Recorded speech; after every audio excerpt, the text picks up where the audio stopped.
Right on. So what can you tell me about the bike? The make, the model, the year? I can tell you so much about this bike. You got to speak up.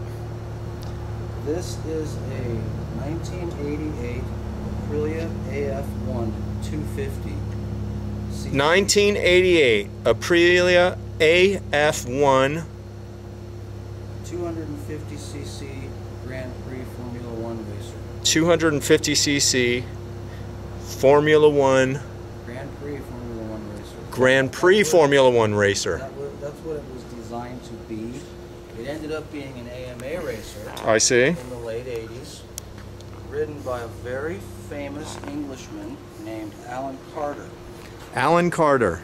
He co-owned, and raced this bike, from what I've been told. Okay. You know, I'm just going to tell you the things that I have been told. It's the only facts that I know about the bike. So it's an 88 Aprilia. Now, you did tell me that this is a carbon fiber tank. It is one of the first bikes to ever use carbon fiber bodywork. And the gas tank, and I believe at one time all of the bodywork was carbon fiber.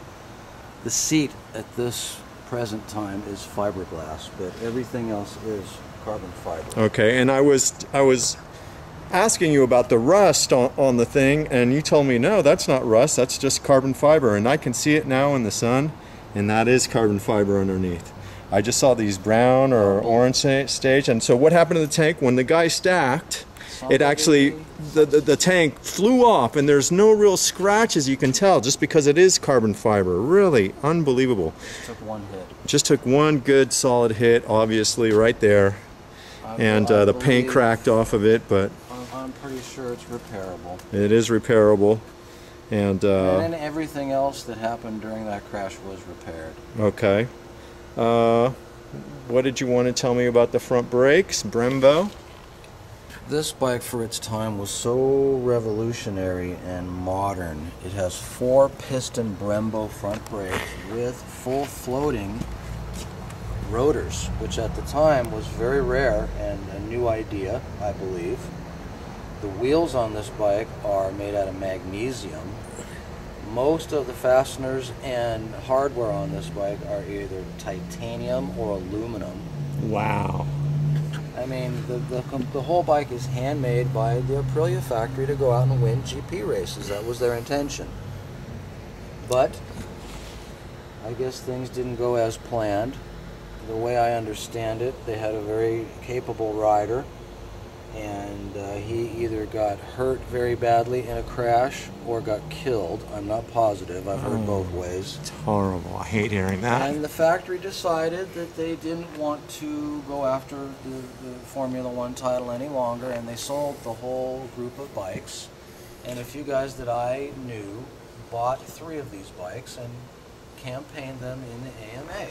I see. And Allan Carter ended up winning a title in the late 80s on this bike. It was a first place winning bike in the AMA.